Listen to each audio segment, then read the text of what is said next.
and has same value on its surface. Why? Because electric field inside the conductor is zero. Since electric field is zero, electric potential remains constant throughout the volume of the conductor. वो आपको mathematically prove भी करके दिखा देने का कि E is equal to minus dV by dr. Since electric field inside the conductor is zero, dV by dr is equal to zero. This implies V is equals to constant. Therefore, the potential remains constant throughout the volume of the conductor. Ma'am screen blur है। हाँ पर blur है ma'am screen. Yes ma'am ठीक है। हाँ ma'am.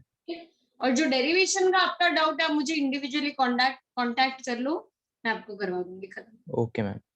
ठीक है, कोई स्टेप है, स्टेप का डाउट अगर मैं ले सकती हूँ तो आप मुझे बता देना, तो मैं क्लास में ले लेती हूँ। पूरा डेरिवेशन क्लास में करवाना पॉसिबल नहीं है फिर से। मैम वो पूरा ही था।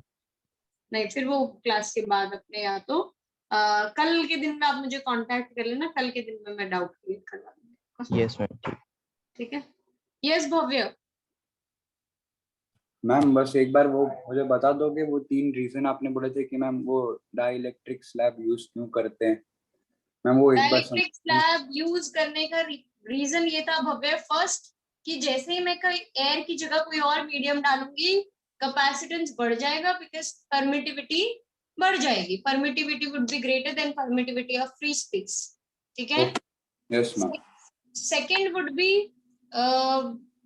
हमारा जो क्या बोलते हैं अट्रैक्शन, फोर्स ऑफ अट्रैक्शन था वो बढ़ा रहता है और चांसेस होते हैं कि प्लेट्स एक दूसरे के साथ जाके स्टिक हो जाए because of force of attraction. तो वहां पे एक हम फिजिकल बैरियर डाल देते हैं, बीच में डाइलेक्ट्रिक स्लैब डाल देंगे, तो इसकी वजह से क्या होगा, मैकेनिकल सपोर्ट मिलेगा थ्रू फिजिकल बैरियर। तो plates would get attracted towards each other but they won't stick to each other, right. And third reason ये है कि हमारा जो एयर होता है उसकी डाइलेक्ट्रिक स्ट्रेंथ कम होती है किसी मीडियम के कंपैरिजन में। तो चांसेस है कि जैसे जैसे मैं इलेक्ट्रिक फील्ड बढ़ाऊंगी एयर का डाइलेक्ट्रिक ब्रेकडाउन हो जाएगा। जब एयर का डाइलेक्ट्रिक ब्रेकडाउन हो जाएगा तो उस केस में the insulating medium would become a conducting medium. तो to avoid dielectric breakdown we insert dielectric slab. Okay, yes thank you. ठीक है, एनीथिंग एल्स? वासव आपने भी डाउट पूछ रखा है 2.4 का क्वेश्चन नंबर 11। वासव आपका डाउट मैं बाद में लूंगी, पहले मैं 2.5 और 2.6 का थ्योरी खत्म करवा दूं, फिर क्वेश्चंस के जो भी डाउट होंगे वो अपने एक साथ लेंगे। शायद आज की क्लास में पॉसिबल ना हो पाए, तो अपने जो वेकेशन के बाद वाला एक क्लास हमें मिलेगा उस क्लास को हम 2.4 के न्यूमेरिकल और डाउट्स को डेडिकेट कर देंगे। Okay ma'am. और मीनवाइल मैं आपको इंडिकेट बता देती हूँ कि हम आज की क्लास में पूरा चैप्टर 2 का थ्योरी खत्म कर देंगे, बिकॉज 2.5 की थ्योरी भी बहुत कम है और 2.6 की थ्योरी भी बहुत कम है, राइट। थ्योरी पूरा खत्म हो जाएगा, सिर्फ क्वेश्चंस रहेंगे। तो क्वेश्चंस आप पहले खुद से भी ट्राई करके रख दो। जो भी क्वेश्चंस में आपको डाउट आए, हम आइडियल आंसर की पोस्ट करने वाले हैं हर होमवर्क शीट की, आप उसमें रेफर कर लो। अगर उसके बाद भी डाउट बच जाता है तो आप क्लास में पूछ सकते हो। तो we are going to do these things. अब ये तीनों अगर हो जाए, हमने सोचा था पहले हम वीडियो लेक्चर पोस्ट कर देंगे, बट ये हमें पता चला कि वीडियो लेक्चर लोग देखते ही नहीं है, पोस्ट करने का कोई मतलब ही नहीं है, वीडियो लेक्चर लोग देख के ही नहीं आते। तो हमने इसीलिए उसको बोला कि मैं जैसे स्केच पेन से यहाँ पे लिखती हूँ वही मैं पेजेस स्केच पेन से लिख लिख के वैसे ही पीडीएफ बना के पोस्ट कर दूंगी। स्टेप वाइज एक एक चीज मैं लिख के दे दूंगी, आपको उसमें कोई डाउट हो तो आप क्लास में आके पूछ लेना। ठीक है, वो मैं अपने पास रखूंगी आइडियल शीट्स और वो आप डाउट की तरह पूछ सकते हो। Is that okay? ऑलराइट, चलिए ये हम 2.5 के न्यूमेरिकल्स और 2.6 के न्यूमेरिकल्स के लिए करने वाले हैं। 2 सेशन के न्यूमेरिकल्स के आइडियल आंसर शीट्स आपको मैं जो लिखने वाली हूँ वही 2 सेशन है। इसके अलावा की आइडियल आंसर शीट्स मिलेगी बट वो वर्ड फॉर्मेट में मिलेगी आपको, तो आप वहां से कॉपी कर लेंगे। इसके भी न्यूमेरिकल्स मैं करने वाली हूँ, थ्योरी मैं नहीं करने वाली हूँ। थ्योरी भाई आप खुद से ढूंढ ढूंढ के लिख लो।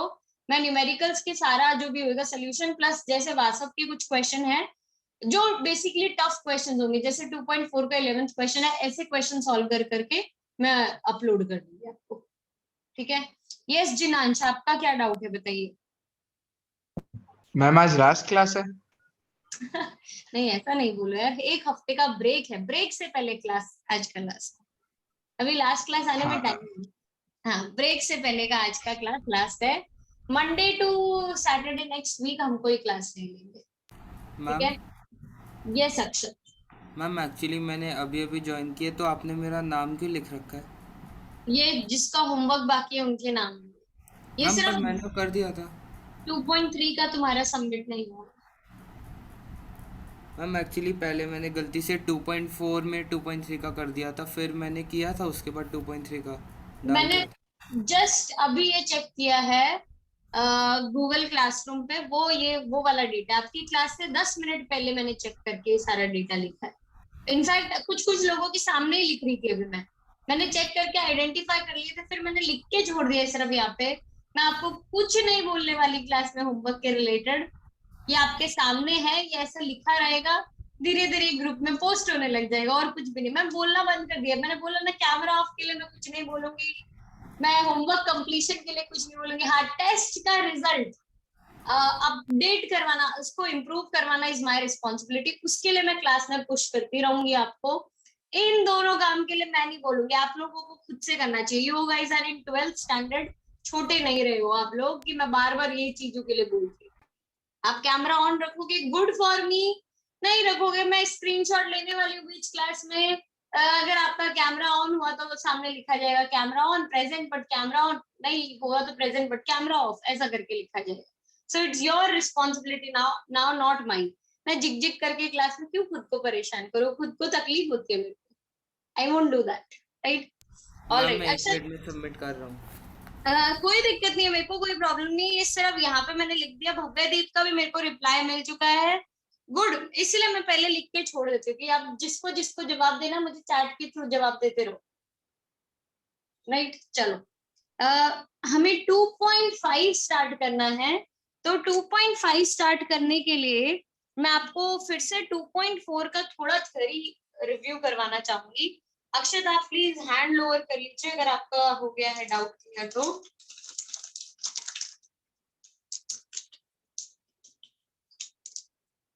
टू 2.4 में हमने सीखा था कैपेसिटेंस के बारे में। Capacitance is the property of material by which it can hold charge and store energy. तो हमने एनर्जी का नाम तो लिया, इट कैन स्टोर एनर्जी। 2.5 हमारा टॉपिक ये है कि हम एनर्जी स्टोर करवा रहे हैं, तो energy stored inside the capacitor का फॉर्मूला निकालेंगे हम लोग। तो energy stored inside the capacitor निकालने के लिए हमें हमेशा जब जब स्टोर्ड एनर्जी तक पहुंचना होता है तब तक हमारा टूल क्या होता है, कहां से पहुंच सकते हैं हम स्टोर्ड एनर्जी तक?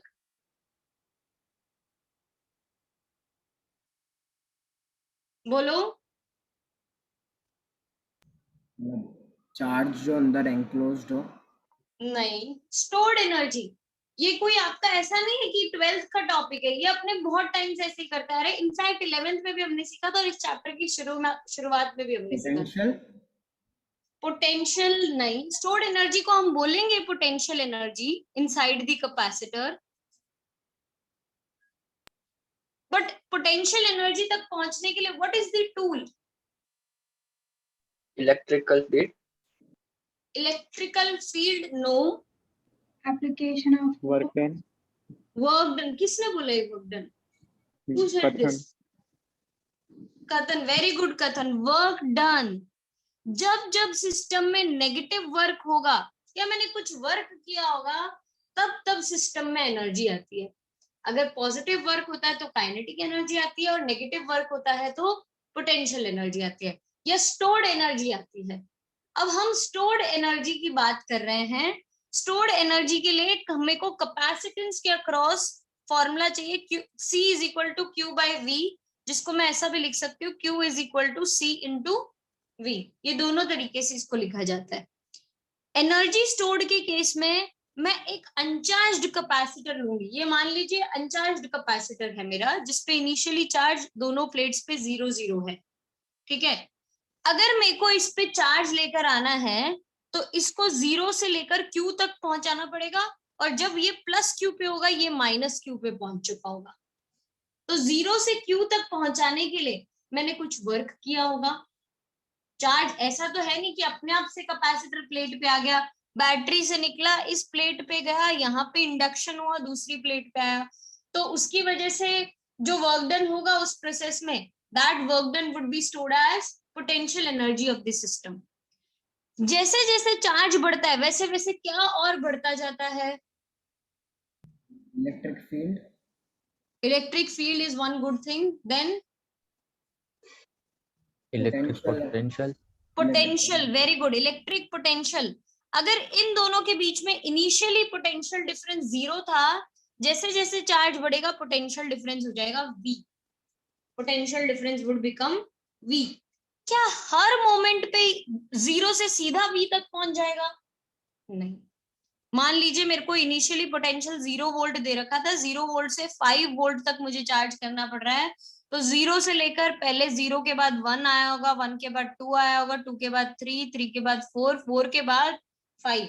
हर मोमेंट पे पोटेंशियल चेंज हो रहा है। सिमिलरली हर मोमेंट पे चार्ज भी चेंज हो रहा है, हर मोमेंट पे चार्ज का वैल्यू भी चेंज हो रहा है। तो दोनों ही वेरिएबल हैं।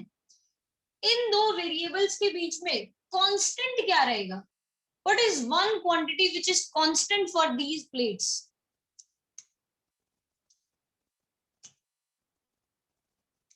इस पेज पे लिखा हुआ मिल जाएगा आपको। C, capacitance. Very good. क्योंकि कैपेसिटेंस किस पे डिपेंड करता है? Capacitance of a parallel plate capacitor is given by epsilon naught A by D। क्या मैंने मीडियम चेंज किया? नहीं। क्या मैंने area of the plate change किया? नहीं। क्या separation between the plates change किया? नहीं। Since all these three quantities are constant, capacitance is constant. So Q बढ़ने से या V बढ़ने से capacitance के वैल्यू में कोई चेंज नहीं आएगा।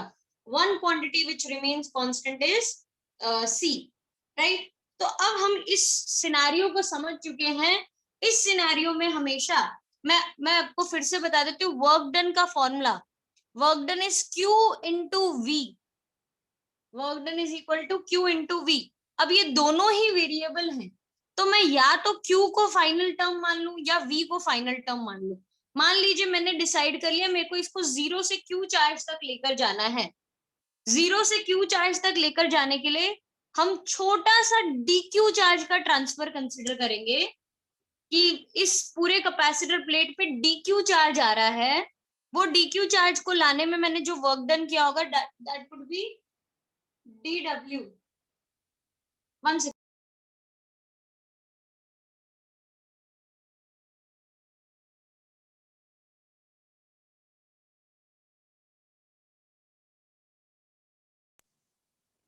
dq से dw तक लाने, dq को 0 से q तक ले जाने के लिए मैंने dq चार्ज को ट्रांसफर किया जिसमें वर्क डन हुआ dw, very small work done, very small work done. ये स्मॉल वर्क डन कब होगा? जब इन दोनों के बीच का पोटेंशियल डिफरेंस मैंने लेट से इंटरमीडिएट स्टेज पे ले लिया V डैश, इंटरमीडिएट स्टेज पे V डैश पोटेंशियल डिफरेंस लिया, तो वो पोटेंशियल डिफरेंस का वैल्यू था Q बाय C। कैसे फाइंड करेंगे potential difference? Q by C। ये Q क्या है? कोई मुझे बता सकता है what is this Q? Charge, charge किस टाइम पे? फाइनल पे, फाइनल नहीं है, इनिशियल, इनिशियल भी नहीं है। इनिशियल अनचार्ज है, फाइनल चार्ज Q है।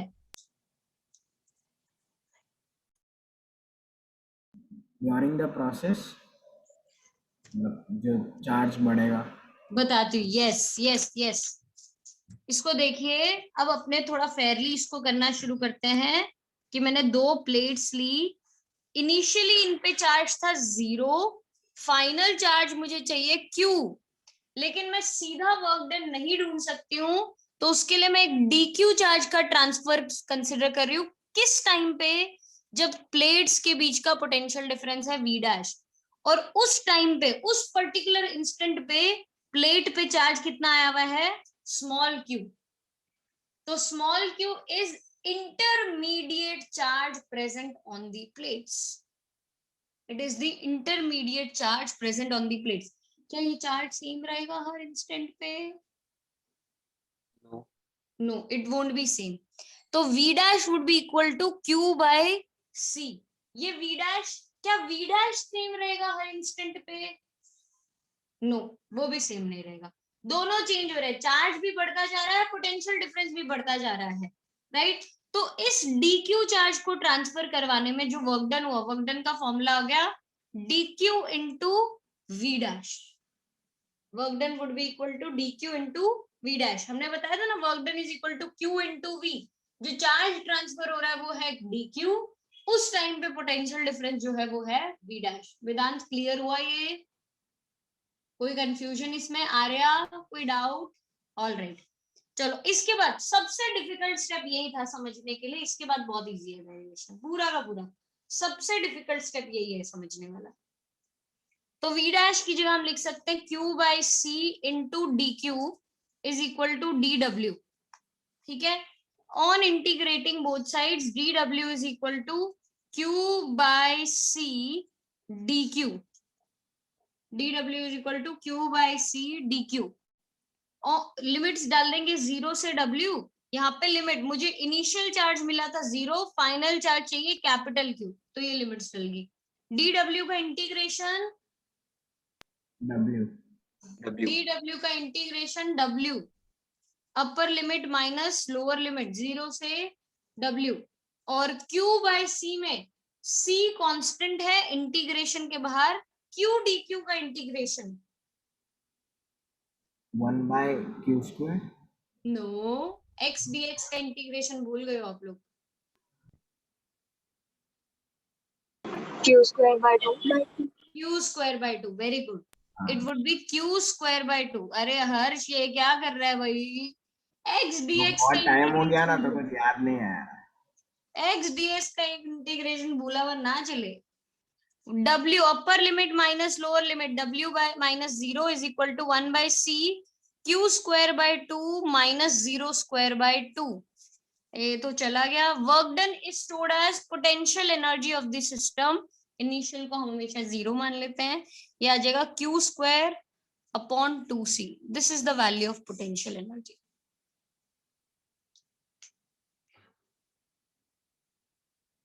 This is the value of potential energy.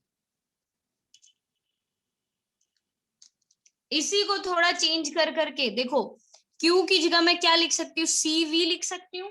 q is also equal to cv. तो ये बन जाएगा c square v square upon 2 time c. c से c cancel. u is equal to half cv square. एक और formula आ गया. c की जगह लिख सकती हूँ q बाय v. इसी में c की जगह q बाय v सब्सटीट्यूट किया तो q नीचे, v ऊपर, q स्क्वायर ऊपर, नीचे 2. q से q कैंसिल. ये बन जाएगा हाफ qv. 3 फॉर्मूला आ गए पोटेंशियल एनर्जी के आपके पास. मैं इसको समराइज करूं तो तीनों फॉर्मूला साथ में लिखे जाएंगे. u is equal to q square upon 2c plus is equal to half cv square is equal to half qv. ये तीनों फॉर्मूला हमारे energy stored inside the capacity के. डेरिवेशन का सबसे डिफिकल्ट स्टेप फर्स्ट स्टेप है हमारा. उसके बाद के सारे स्टेप्स इजी हैं. हाँ, if you know x dx का इंटीग्रेशन ऑफ कोर्स.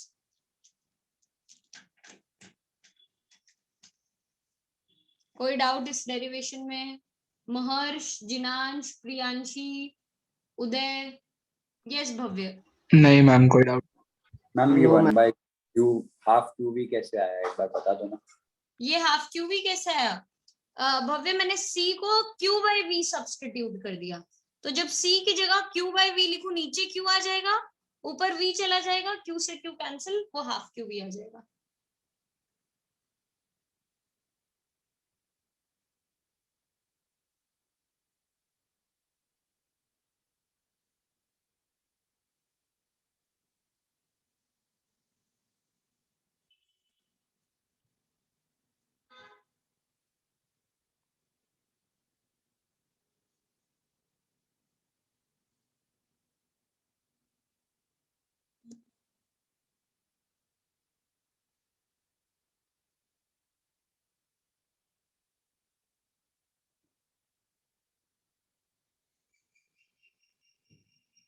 चलो आगे बढ़ते हैं।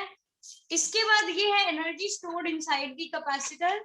नेक्स्ट जो डेरिवेशन है वो है अपना energy density of the capacitor. अब एनर्जी डेंसिटी हम निकालेंगे तो energy density is defined as energy stored पर unit volume. Energy density is energy stored पर यूनिट वॉल्यूम।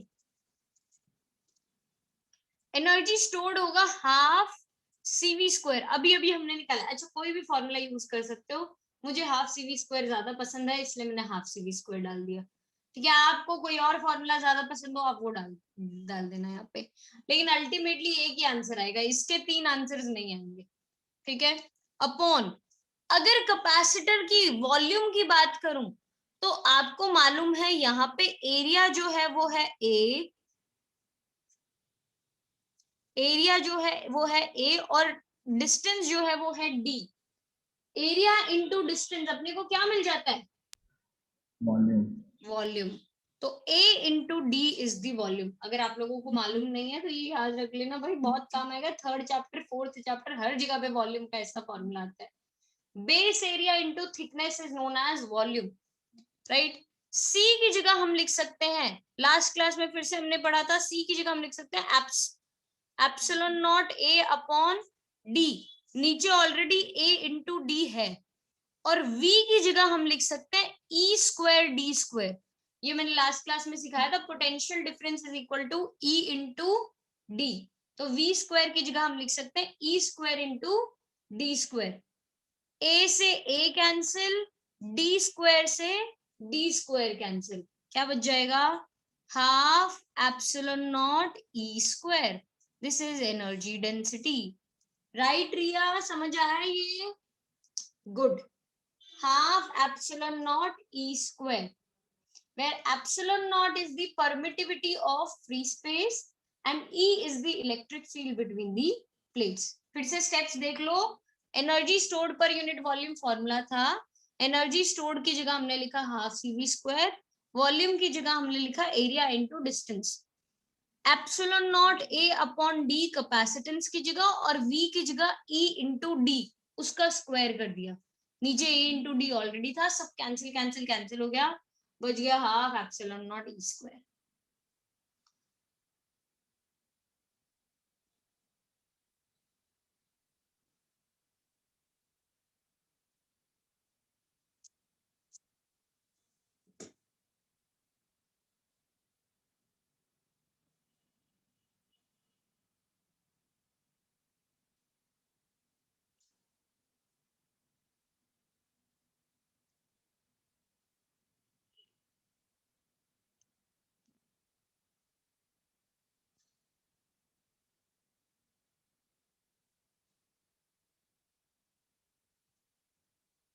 चलिए आगे बढ़े, कोई डाउट इसमें किसी को?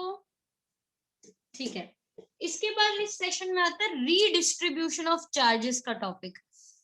उसका मतलब क्या होता है वो बताते हैं। मान लीजिए मेरे पास एक कैपेसिटर है, या चलो कैपेसिटर से चालू नहीं करते, अपने कोई सिंपल कंडक्टर से चालू करते हैं। मान लीजिए मेरे पास एक कंडक्टर है जिसपे चार्ज है Q, दूसरा कंडक्टर है जिसपे चार्ज है 0।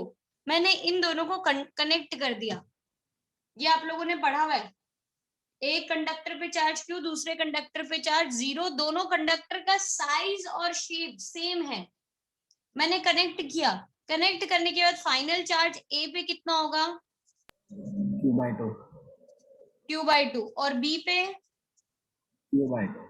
Q/2। Q/2। इस प्रोसेस को हम क्या बोलते थे? Distribution of charge। Charging by induction। Charging by induction नहीं, conduction. Conduction, sorry. Charging by conduction session 1.1 में अपनों ने सीखा था ये, चार्जिंग बाय कंडक्शन। मैंने दो अलग अलग कंडक्टर्स लिए, दोनों पे अलग अलग चार्ज था इनिशियली, मैंने उनको कनेक्ट कर दिया, वहां पे चार्ज डिस्ट्रीब्यूट हो गया। ये चार्जिंग बाय कंडक्शन की खास बात थी कुछ, कि चार्जेस कहां से कहां मूव करता है? High to low। low potential। Charges move from high potential to low potential कब तक मूव करता रहता है ये? जब तक इक्वल ना इक्वल ना हो जाए। जब तक पोटेंशियल सेम ना हो जाए। Charges move from high potential to low potential जब तक उनका पोटेंशियल सेम ना हो जाए, टिल पोटेंशियल बिकम्स सेम।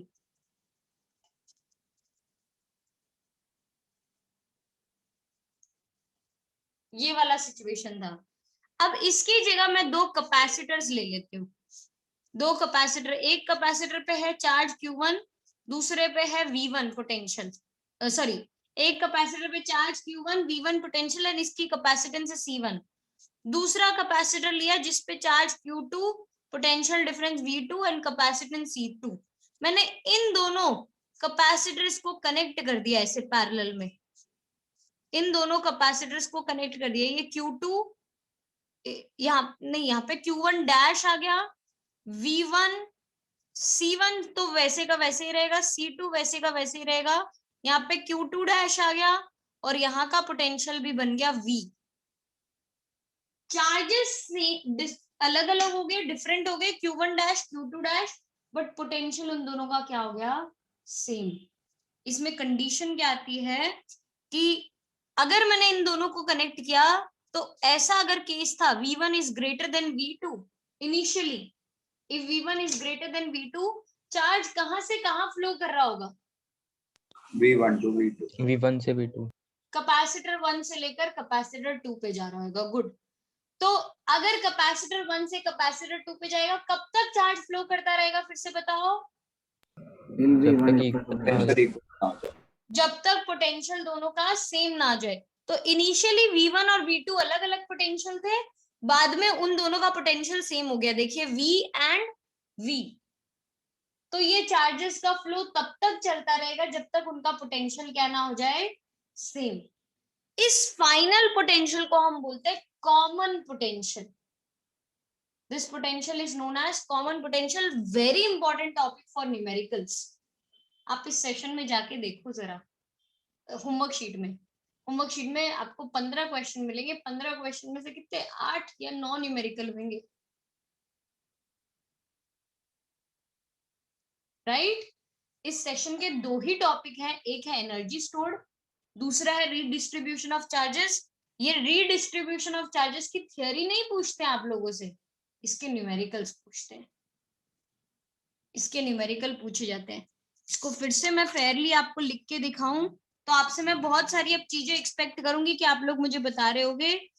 ये इनिशियल कैपेसिटर, इनिशियल केस है जिसपे C1 कैपेसिटेंस है, V1 potential difference, Q1 charge.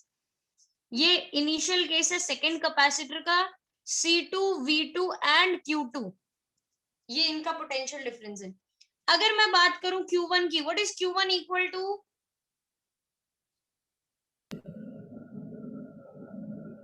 V1 by C1. EV, C1 into V1. Q1 is equal to C1 into V1. What is Q2 equal to? C2 V2. C2 V2। C2 into V2. And मैंने ये clearly बोल दिया V1 is greater than V2, ये मैं पहले से बता देती हूँ। V1 is greater than V2। अगर कोई आपसे इस टाइम पे पूरे सिस्टम की पोटेंशियल एनर्जी पूछे तो आप क्या बोलोगे? What is potential energy equal to? V1 minus V2. No, that is potential, not potential energy. Potential energy का आज ही हमने फॉर्मूला डिराइव किया, उसके हिसाब से बताना पड़ेगा आपको। Half CV square. Half C1 V1 square plus half C2 V2 square. ठीक है Bhavya, you were right at some point, but पूरा बोलना था। ठीक है, initial energy of the system is half C1 V1 square plus half C2 V2 square. चलिए, अब ये तो हुआ पहले जब वो दोनों अलग अलग थे, दोनों साथ में नहीं थे। Now they are together. ये मेरा कैपेसिटेंस C1 जिसपे चार्ज है Q1 डैश और जिसका कॉमन पोटेंशियल आ गया V। यहाँ पे charge capacitance C2, charge Q2 dash, potential आ गया V। बताइए मेरे को, what is Q1 dash equal to? C1V. C1 into V. What is Q2 dash equal to? C2. C2 into V. V2V. C2 into V. Very good. Q2 dash is C2 into V. Potential difference of 1 was greater than 2. Charge कहां से कहां flow करके गया होगा? V1 to V2. Capacitor C1 to C2, first capacitor से second capacitor में। अच्छा, ये चार्ज फ्लो करते टाइम क्या चार्जेस क्रिएट होते हैं? चार्जेस डिस्ट्रॉय होते हैं? No. No, ma'am. Charges can neither be created nor be Nor be destroyed. destroyed. तो by law of conservation of charges, by law of conservation of charges, मैं सिर्फ इतना ही बोलूंगी कि Q1 plus Q2, Q1 plus Q2 is equal to Q1 dash plus Q2 dash. Q1 plus Q2 is equal to Q1 dash plus Q2 dash. Right? Charges redistribute हुए, मतलब इसने अपना थोड़ा चार्ज इसको दे दिया पर उसके अलावा कुछ नहीं हुआ, चार्जेस अपने आप से नहीं बने हैं। ठीक है, Q1 की जगह हम लिख सकते हैं C1V1, Q2 की जगह C2V2, इसकी जगह C1V, इसकी जगह C2V, इधर से कॉमन निकल के आ गया V, तो I can say V is equal to C1V1 plus C2V2 upon C1 plus C2। V is equal to C1V1 plus C2V2 upon C1 plus C2। V common निकला, common निकल के ऐसे ट्रांसपोर्ट कर दिया हमने। बहुत क्वेश्चंस आएंगे इस पे, बहुत questions, huge amount of questions will be there on this topic। VCP is equal to C1V1 plus C2V2 upon C1 plus C2। ये आपको पूछा कैसे जाएगा कि there were two capacitors given to us, we have joined them together, what is the potential difference of the combination now? The potential difference of the combination would be given by C1V1 plus C2V2 upon C1 plus C2। ठीक है, ये तो आया potential difference के। चलिए फिर से energy की बात करते हैं। अब एनर्जी कितना होगा यहाँ पे प्रेजेंट कॉम्बिनेशन का energy? Half CV square, half C1V square, then क्या? ये तो हाफ C1V स्क्वायर तो सिर्फ इसका हुआ, हाँ plus Half half Plus half C2V square. Half C2V square. ठीक है, half C1 plus C2 into V square, half C1 plus C2 into V square. एक और याद रखने की बात दे रही हूं, and this is again very important, UI is always greater than UF। जब कॉम्बिनेशन का केस आता है ना, तो UI initial energy is always greater than final energy, तो there is always a loss of energy.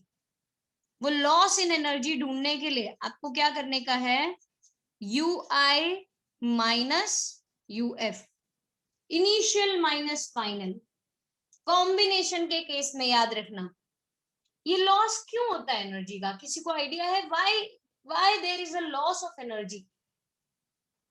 कोई गेस, कोई idea, किसी को कुछ मालूम वो हो? पहले हाई पोटेंशियल से हाई पोटेंशियल और लो पोटेंशियल था, अभी दोनों का पोटेंशियल इक्वल हो गया, तो मतलब उसमें नहीं आ सकता।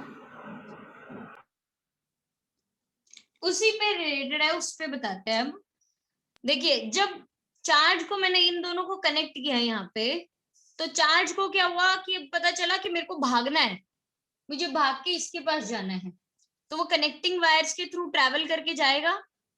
आप लोगों ने 10th स्टैंडर्ड में सीखा था, जब जब चार्ज ट्रैवल करता है कनेक्टिंग वायर्स के थ्रू, तब तब हीटिंग इफेक्ट होता है। चार्ज ट्रैवल करता है कनेक्टिंग वायर्स के थ्रू, हीटिंग इफेक्ट, क्या बोलते हैं इसको, what is this known as? Resistance. Resistance की वजह से हीटिंग इफेक्ट होता है। वेरी गुड, रेजिस्टेंस की वजह से होता है, but what is this known as? एक लॉ था ये अपना, ओम्स लॉ मत बोलना, आज मैं सुसाइड कर लूंगी वरना। क्या बोलते हैं इस लॉ को?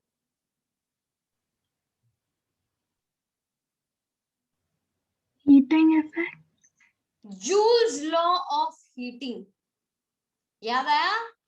Joules law of heating, joules law यही कहता था कि जब जब चार्ज ट्रैवल करेगा, मूव करेगा सर्किट में, तब तब हीटिंग इफेक्ट होगा और वो लॉस जो है एनर्जी का वो हीट में कन्वर्ट हो जाएगा। तो हम एनर्जी के लिए भी law of conservation of energy follow करते हैं। Energy can neither be created nor be destroyed, it will be converted from one form to another. तो यहाँ पे जो बची हुई एनर्जी, जो लॉस हो रहा है, वो उसका कोई एक्सप्लेनेशन तो आएगा ना। उस आपसे पूछा भी जाएगा वेयर डज दिस एनर्जी गो, आप बोलोगे ओमिक लॉस की तरह इसका लॉस हो जाएगा। ओमिक लॉस मतलब हीटिंग इफेक्ट की तरह, टेक्निकल टर्म है ओमिक लॉस, ठीक है। when charge moves from one point to another, from one capacitor to another, it generates heat across the connecting wires and energy is lost in that process. Second, ये आप लोगों ने नहीं पढ़ा हुआ है, बट अगर आप लोग पहले से ही फिजिक्स के फैंस रहे हुए हैं और अगर आपने स्टडी किया हो तो आपको ये मालूम होना चाहिए, accelerated charges produce electromagnetic waves. मैं फिजिक्स में के फैन नहीं हो तो भी क्या हो, केमिस्ट्री में सीख के आए हो गई। ड्रॉबैक्स ऑफ रुदरफोर्ड मॉडल, याद है ड्रॉबैक्स? 11th केमिस्ट्री, चलो 11th नहीं 9th केमिस्ट्री, 11th जो अपने ने पढ़ना छोड़ दिया था, 9th केमिस्ट्री, 9th केमिस्ट्री में आपने सीखा होगा ड्रॉबैक्स। ड्रॉबैक्स में बताऊं क्या था कि रुदरफोर्ड का मॉडल जो है वो एक्सेलरेट करेगा तो जू जू जू जू जू करके इलेक्ट्रॉन न्यूक्लियस में कोलैप्स हो जाएगा। वो न्यूक्लियस में कोलैप्स क्यों हो रहा था? रीजन, चार्ज एक्सेलरेट कर रहा था, इलेक्ट्रॉन एक्सेलरेट कर रहा था, उस इलेक्ट्रॉन के एक्सेलरेशन की वजह से इलेक्ट्रोमैग्नेटिक वेव्स जनरेट हो रहे थे और वो अपनी एनर्जी लूज कर करके ऐसे स्पाइरल पाथ बना के अंदर चला गया था। That was loss of energy का रीजन। सेम यहाँ पे भी है कि जब चार्ज एक्सेलरेट करके जाएगा इट विल जनरेट रेडिएशन। तो the second loss we suffer in this process is radiation loss. Second loss is radiation loss. पहला है ohmic loss, second है radiation loss.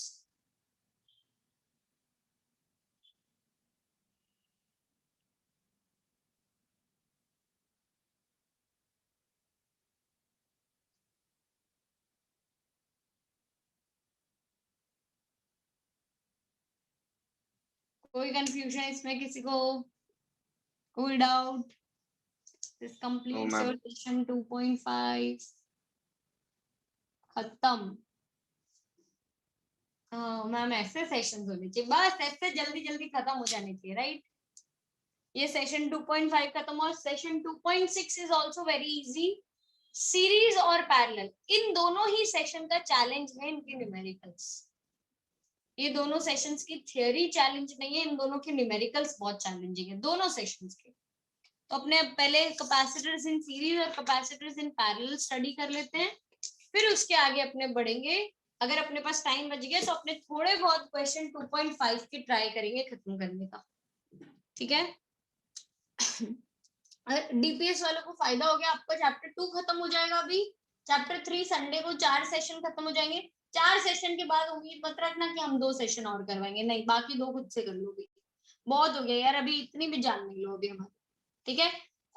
जून मंथ के अंदर अपने 4th चैप्टर जितना कंप्लीट कर देंगे, जो कि हमारा लेजिट होता है 4th ही खत्म होता है जून के अंदर, ये हम इससे ज्यादा तेज नहीं बढ़ सकते। हाँ, जुलाई में we will start with 5th chapter खत्म कर देंगे, 6th चैप्टर खत्म कर देंगे, 7th चैप्टर खत्म कर देंगे। जुलाई इतना तेज हो जाएगा। मैंने आपको जैसे बताया था इस बुक के पहले 4 चैप्टर्स बहुत टाइम लेते हैं, 3 महीने लग गए अपने को, देख लो 3 महीने लग जाएंगे कंप्लीट करने में 4 चैप्टर्स को। बट जो आगे के 4 चैप्टर्स हैं they are of 1 classes, 2 classes, 3 classes. उन 4 चैप्टर्स में से सिर्फ 7th चैप्टर बड़ा आएगा अपने को। 5, 6, 8 बहुत इजी चैप्टर्स भी हैं और छोटे चैप्टर्स भी हैं। 5th चैप्टर में 3 सेशन है, 6th चैप्टर में 4 है, 7th में 5, 8th में 1, खत्म, ठीक है? तो अपने जुलाई अगस्त में 5th, 6th, 7th, 8th, 9th ये 5 चैप्टर खत्म कर रहे होंगे। तो अपना जो डीपीएस का टारगेट होता है ना, रे ऑप्टिक्स तक, वो एग्जाम में हाफ ईयरली में पूछते हैं, रे ऑप्टिक्स तक अपना खत्म हो जाएगा अगस्त मंथ तक, ठीक है? वी विल ट्राई कि आपका हाफ ईयरली तक रे ऑप्टिक्स खत्म हो जाए, वैसी सेशन प्लानिंग है हमारी। बट उसमें कोऑपरेशन आपका इस साइड से चाहिए कि आपका होमवर्क खत्म होना चाहिए टाइम टू टाइम। अगर किसी क्लास को मेरे को कैंसिल करना पड़ता है होमवर्क कंप्लीशन के लिए, that is not fair to the people who has completed their homework, और मेरे लिए भी फेयर नहीं है, क्योंकि मेरे को जिस पेस पे चलना है कंप्लीट करवाने के लिए वो पेस नहीं हो पाएगा। ठीक है? मैम हाँ जी, मैम और मैंने होमवर्क सबमिट कर दिया था। गुड। अब मैं बोल रही है तो मैंने सिर्फ आज ये वार्निंग के लिए नाम रख रखे थे, अच्छा टेंशन नहीं लो। वार्निंग के बाद देखो इतना फर्क पड़ जाता है। वार्निंग होती है तो अपने आप कर देते हो खत्म, वरना मुझे बोलना पड़ता है कर दो यार प्लीज कर दो। वार्निंग यहाँ पे है। अब कल जब आपकी रिपोर्ट आएगी, वीकली रिपोर्ट, उसमें आपका नाम नहीं होगा, मैं उस टाइम तक का चेक करने वाली हूँ। आपको मेक श्योर करना है फ्राइडे 12 बजे तक आपका पूरे हफ्ते का होमवर्क हो जाए। हर सैटरडे को रिपोर्ट जनरेट होगी फ्राइडे के बेसिस पे, राइट? उसके बाद आप बोलो कि मैम मैंने सैटरडे को सुबह किया था, तो बाबा इतना भी हमारा डायनेमिक प्रोसेस नहीं है कि आपने सबमिट किया और हमारी रिपोर्ट में सबमिटेड लिखा हुआ जाए। हमें भी एक दिन चाहिए होता है रिपोर्ट बनाने के लिए। हम ह्यूमन एफर्ट्स डाल रहे हैं, मशीनरी पे अभी भी हम काम नहीं कर रहे। ठीक है? तो अगेन आपको इतना ख्याल रखना पड़ेगा कि आप फ्राइडे 12 बजे तक सबमिट कर दो अपने हफ्ते भर का होमवर्क, ताकि हम सैटरडे टू फ्राइडे साइकिल में उसको दिखा सकें कि आपका होमवर्क सबमिट है। ऑल राइट, चलो सेशन 2.6। सेशन 2.6 में अपने को स्टार्ट करना है कैपेसिटर्स इन सीरीज। आप लोगों ने रेजिस्टर्स इन सीरीज सीखा हुआ है। सीरीज कनेक्शन में क्या चीज कांस्टेंट रहती है? करंट। करंट। वो रेजिस्टर के केस में था क्या? क्योंकि वहां पे हम करंट इलेक्ट्रिसिटी पढ़ रहे थे। यहाँ पे क्या चीज कांस्टेंट रहेगी? Charge. Charge would remain constant. मैं 3 कैपेसिटर्स कंसिडर कर रही हूँ। ये है मेरा कैपेसिटर नंबर 1, ये है capacitor number 2 and this is capacitor number 3, जिसके कैपेसिटेंसेस है C1, C2, C3। They all are connected with a battery. They all are connected with a battery जिसका पोटेंशियल डिफरेंस है V।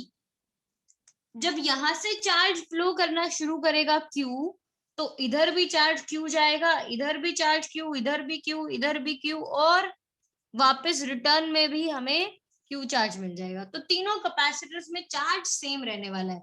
तो फर्स्ट सिग्निफिकेंस तो है इसका, charge remains constant in all the capacitors. Charge remains constant.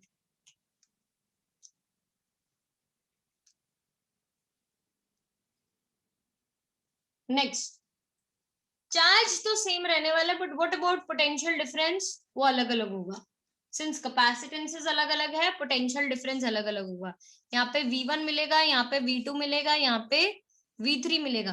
But याद रखना ये potential difference ऐसा नहीं है कि खुद से जनरेट हो गया। बैटरी अगर 10 वोल्ट की है तो तीनों पोटेंशियल डिफरेंसेस का सम मिला के कितना होगा? 10 वोल्ट, 10। ठीक है? तो V would be equal to V1 plus V2 plus V3। V1 की जगह हम लिख सकते हैं Q बाय C1, V2 की जगह हम लिख सकते हैं Q बाय C2, और V3 की जगह हम लिख सकते हैं Q बाय C3। आप लोग अग्री करोगे इस बात पे? हमने फॉर्मूला सीखा है V is equal to Q by C, right? इन सब में से Q कॉमन आ गया, अंदर बचेगा 1 by C1 plus 1 by C2 plus 1 by C3 is equal to V। So V by Q is equal to 1 by C1 plus 1 by C2 plus 1 by C3। V by Q की जगह हम लिख सकते हैं 1 by CS, जिसको आप equivalent बोला करते थे, वैसे ही 1 by C equivalent is equal to 1 by C1 plus 1 by C2 plus 1 by C3, ऐसा आ जाएगा। This is the case of capacitors connected in parallel। Capacitors connected in parallel, 1 by C1 plus 1 by C2 plus 1 by C3। ये resistors in, मैंने उल्टा बोल दिया, capacitors connected in series। ये registers in parallel के जैसा दिखता है अपने को, रजिस्टर्स इन पैरेलल ऐसा दिखता था, ये हमें रजिस्टर्स इन पैरेलल के जैसा दिखता है।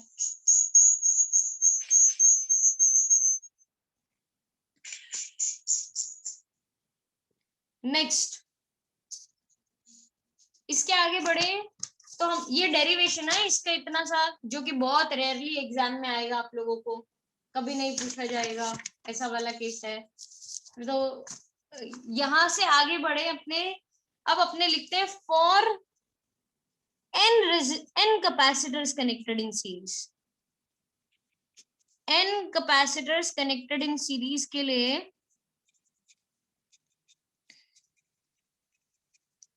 केस आएगा 1/CS is equal to 1/C1 plus 1/C2 plus 1/C3 and up till 1/Cn, 1/C1 plus 1/C2 plus 1/C3 up till 1/Cn. For two capacitors, दो कैपेसिटर्स की बात करूं तो 1/CS is equal to 1/C1 plus 1/C2 ऐसा होगा।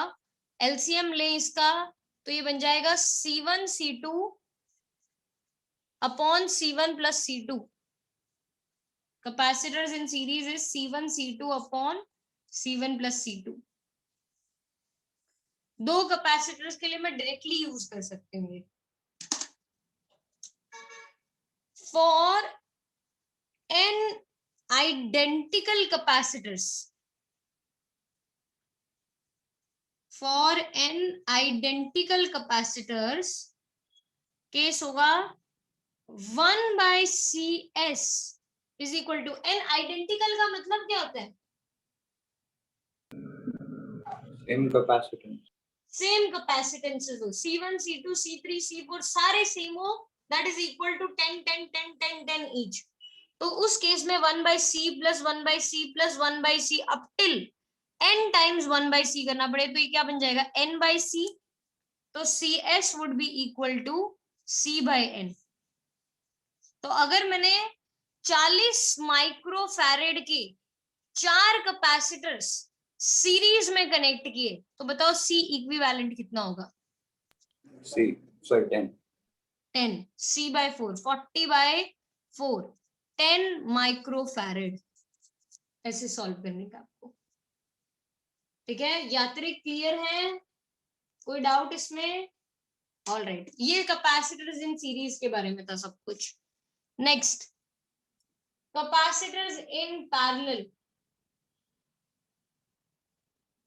ये मैं identical capacitor वाला एक बार फिर से समझाओ प्लीज। आइडेंटिकल मतलब सारे कैपेसिटेंसेस का वैल्यू सेम है वेदांत, सारे कैपेसिटेंसेस का 10 10 10 10 10 सबके इतने ही है, ठीक है? उस केस में जब आप सीरीज में कनेक्ट करोगे तो ये फॉर्मूला के हिसाब से सब में C C C C लिखा जाएगा। अगर मैंने सबको n टाइम्स ऐड किया तो n/C आ गया, तो what is CS equal to C/n, where n is the number of capacitors connected, ठीक है? तो मैंने क्या किया, 40 के 4 जब सीरीज में कनेक्ट किए तो इक्विवेलेंट कितना आया? 10 माइक्रोफैराड, ठीक है? सीरीज कनेक्शन की खास बात और एक और लिखूं कि the equivalent capacitance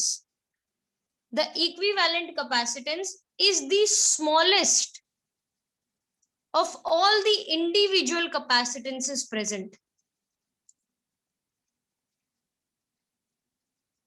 Individual, okay. जैसे मान लीजिए वेदांत ने 3 कैपेसिटर्स लिए 20 30 40 और तीनों को सीरीज में कनेक्ट किया, 20 30 40 फैरेड्स को सीरीज में कनेक्ट किया, तो इक्विवेलेंट ये 20 30 40 में से सबसे स्मॉलेस्ट कैपेसिटेंस कौन सा है? 20 ऑब्वियसली, तो इक्विवेलेंट 20 से भी छोटा होगा, इक्विवेलेंट कैपेसिटेंस 20 से भी छोटा होगा। C equivalent is smallest of all the individual capacitances, ठीक है? तभी ये रेसिप्रोकल आने का यही मतलब होता है इसमें, ठीक है? तो अगर आपको कैपेसिटेंस कम चाहिए तो आपको क्या करना, सीरीज में कनेक्शन कर देने का, ठीक है? भव्य कोई डाउट में चले गए, मेरे को दिख रहा है, बोलो। मैम आपका ये मतलब ये जो लाइन था ना, ये समझ नहीं आया, क्योंकि मैम अगर आपने 20 30 40 लिया तो फिर मैम उसका प्लस मतलब प्लस करेंगे, एडिशन डिवाइडेड बाय 3 होएगा, है ना? तो आंसर 3 नहीं है, मतलब 3 आएगा। नहीं नहीं नहीं नहीं नहीं Bhavya, Bhavya you are getting me wrong. 20 30 divided by 3 नहीं आएगा। 3 डिवाइडेड बाय 3 कब आता?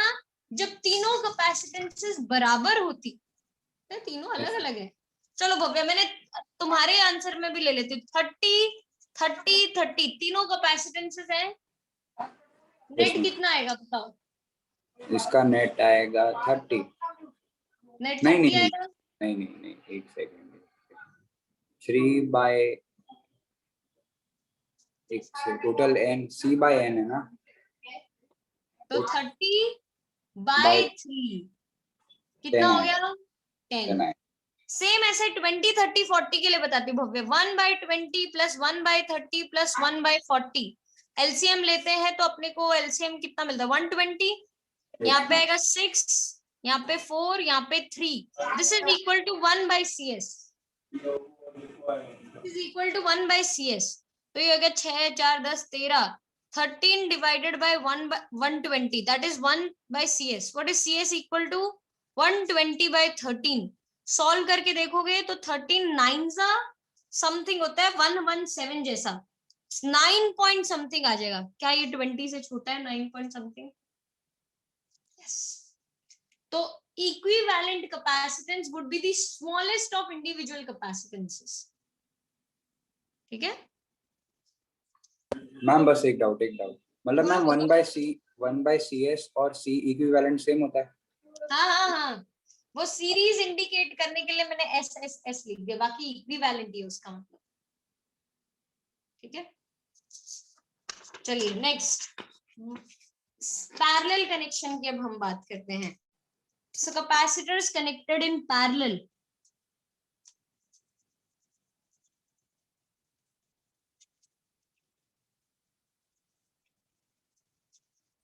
अगर मैं पैरेलल कनेक्शन में लेके जाऊं तो पैरेलल कनेक्शन में हमें कुछ ऐसा कनेक्शन मिलेगा कि ये एक कैपेसिटर, ये दूसरा कैपेसिटर, ये तीसरा कैपेसिटर,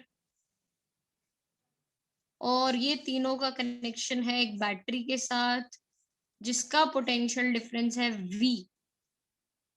ठीक है, यहाँ पे कैपेसिटेंसेस लिखूं तो ये C1, C2 एंड C3, ये 3 कैपेसिटेंसेस आ गई। चार्ज का फ्लो दिखाऊं, चार्ज का फ्लो तो यहाँ से चार्ज चला Q, लेकिन ये चार्ज को जंक्शन मिल गया। जंक्शन मतलब अब 3 रास्ते मिल रहे हैं उसको जाने के। ये पहला रास्ता जहाँ पे Q1 चार्ज चला गया, दूसरा रास्ता जहाँ पे Q2 चार्ज चला गया, तीसरा रास्ता जहाँ पे Q3 चार्ज चला गया। फिर वापस ये Q1 Q2 Q3 ट्रैवल करके इस जंक्शन पे जब मिले तो अल्टीमेटली चार्ज वापस मुझे कितना मिल गया? Q। लेकिन चार्ज डिवाइड हो रहा है, क्या सेम रहेगा पैरेलल कनेक्शन में? टोटल चार्ज ना, टोटल चार्ज तो हर सिस्टम में सेम है, पैरेलल में और क्या सेम रहेगा? देखो, क्या मैं इन दोनों को हटा दूं, बैटरी इसके साथ C1 के साथ कनेक्टेड है डायरेक्टली। अच्छा, इन दोनों को हटा दूं तो भी C2 के साथ भी कनेक्टेड दिख रही है, C3 के साथ भी बैटरी कनेक्टेड है। तीनों केस में पोटेंशियल डिफरेंस जो है वो सेम रहता है। पैरेलल कनेक्शन में पोटेंशियल डिफरेंस रिमेन्स कांस्टेंट।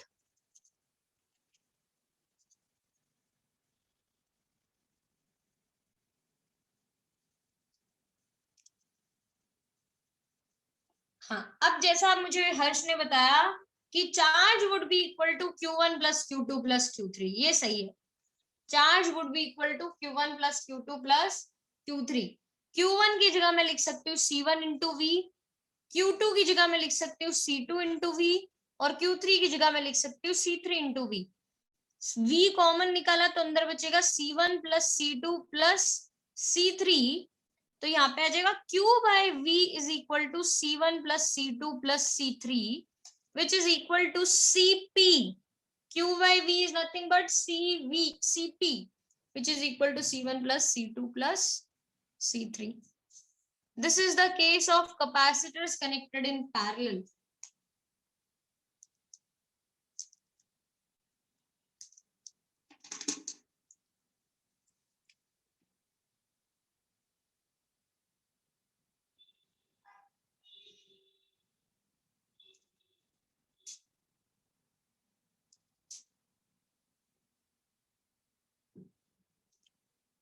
कोई डाउट? ठीक है, अब अगर यहाँ पे सारे पोटेंशियल जो है वो सेम आ रहे हैं तो मैं लिखती हूँ for n capacitors, this formula is going to become C1 plus C2 plus C3 plus up till Cn. Cp is equal to C1 plus C2 plus C3 up till Cn. Next step में for two capacitors connected in parallel, Cp is equal to C1 plus C2. Cp is equal to C1 plus C2. For n identical capacitors,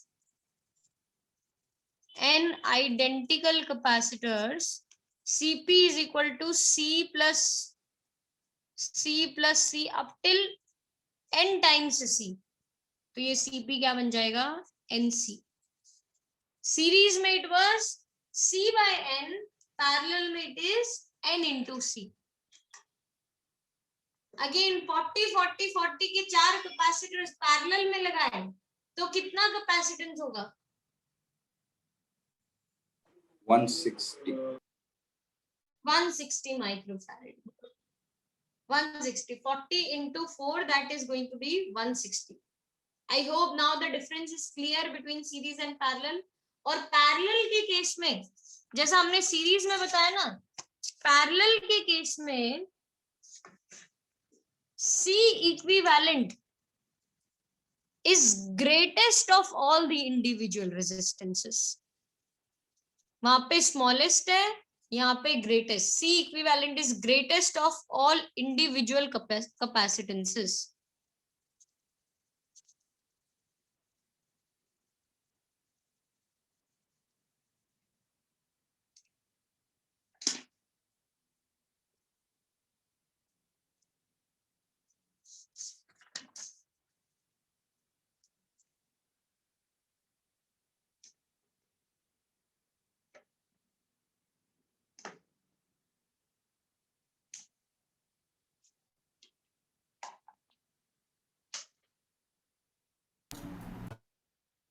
कोई doubt इसमें किसी को? This completes your session 2.6 as well. ठीक है, session 2.6 में कुछ variations आएंगे, वो वेरिएशंस मेरे को आप लोगों के साथ डिस्कस करने के हैं. अगर इसके बाद टाइम बचता है तो I would consider going to numericals of session 2.5.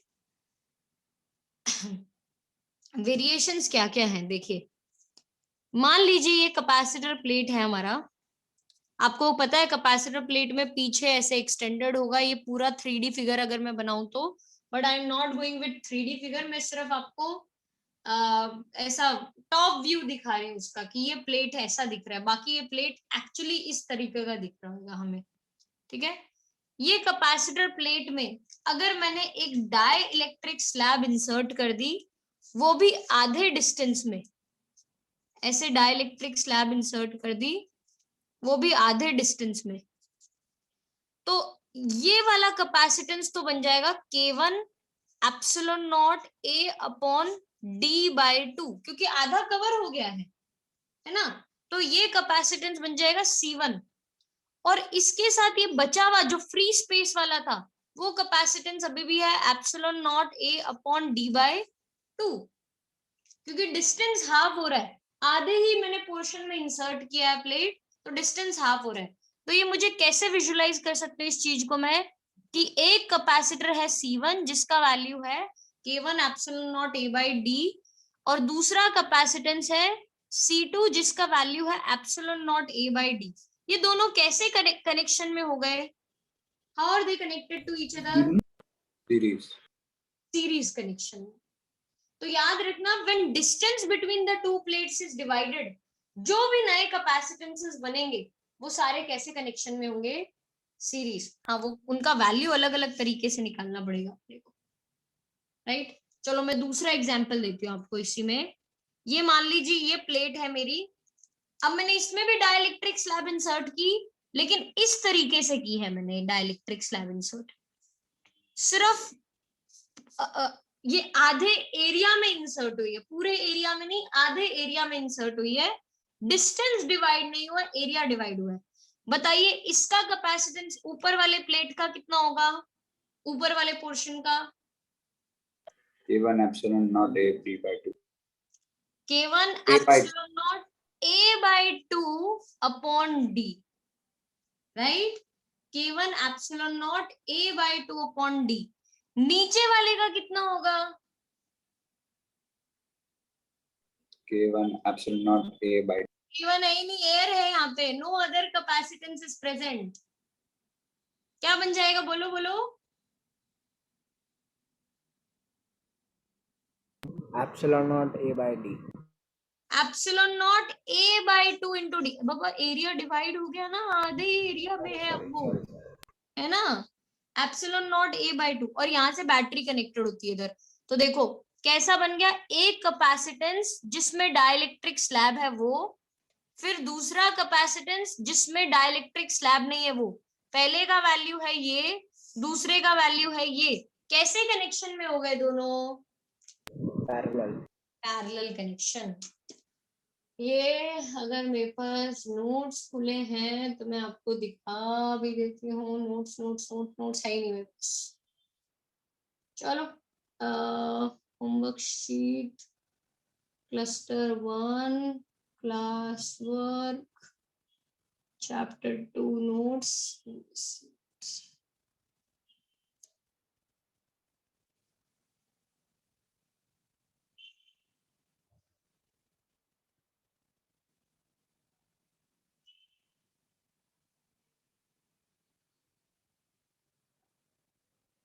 देखिए ये सेशन 2.5 था जिसमें हमने एनर्जी स्टोर्ड की बात की, हमने एनर्जी का डेरिवेशन किया, एनर्जी डेंसिटी निकाला, फिर रीडिस्ट्रीब्यूशन ऑफ चार्जेस की बात की, फिर इसके बाद हमने लॉस इन एनर्जी की बात की, उसके रीजंस बताए।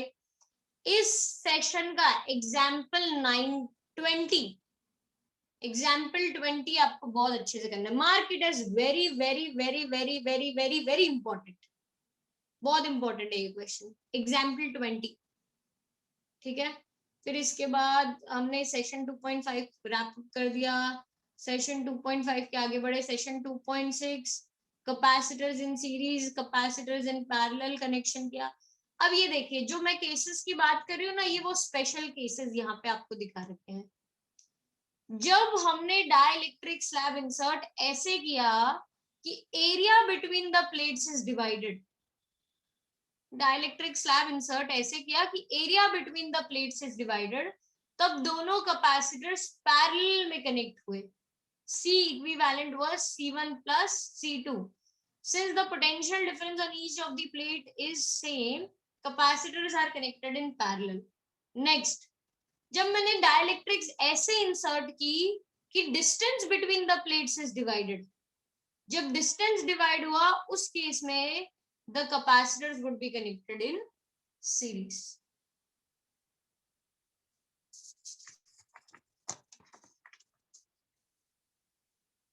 ये हमारा सेशन 2.6 का एंड आया। फिर इसके बाद आपके बहुत सारे क्वेश्चन आ जाएंगे इसमें। न्यूमेरिकल्स आप देख सकते हैं कि थियोरी के 2 ही क्वेश्चन है, इसके बाद जितने भी क्वेश्चन है वो सारे न्यूमेरिकल्स हैं। तो ये कनेक्शन पे न्यूमेरिकल्स बेस्ड होंगे अपने सारे के सारे, ठीक है? कोई डाउट इसमें किसी को? कोई कॉन्सेप्ट नहीं समझ आया तो पूछ सकते हो।